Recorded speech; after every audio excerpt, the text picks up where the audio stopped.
अपमान किया और बाबा साहब को जीते जी और बाबा साहब परिनिर्वाण होने के बाद भी इतने साल तक कांग्रेस पार्टी ने भारत रत्न से नहीं नवाजा गया।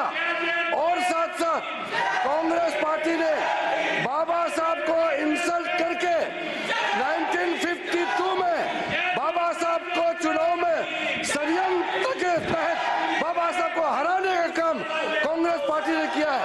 1952 के बाद फिर दोबारा जब बाई इलेक्शन हुआ, उस बाई इलेक्शन में भी कांग्रेस पार्टी ने विदर्भ में बाबा साहब को फिर से हराया है।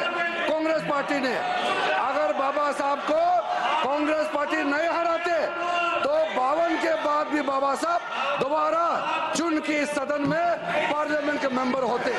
आज बाबा साहब का नाम लेकर के उसके नाम को दुरुपयोग करने का काम किया है। उसी को गृह मंत्री ने बताया था कि बार बार अंबेडकर का नाम लेकर के उन्होंने छल कपट करने का काम।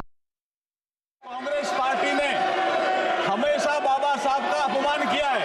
जब बाबा साहब जिंदा थे तो उनका तिरस्कार किया है। इन्होंने तो कांग्रेस पार्टी ने तो अपने ऑफिस में बाबा साहब का फोटो लगाने के लिए भी मना कर दिया था।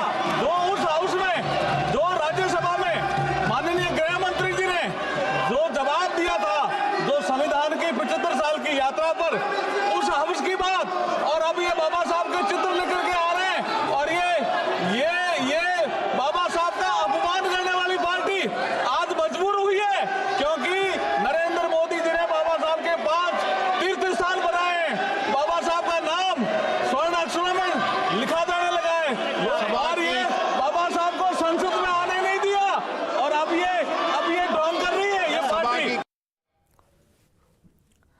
तो सदन के बाहर भी कांग्रेस और बीजेपी नेताओं के बीच जुबानी जंग देखने को मिली। क्या कहना है कांग्रेस सांसद कुमारी शैलजा और गिरिराज सिंह का, वो भी सुनिए।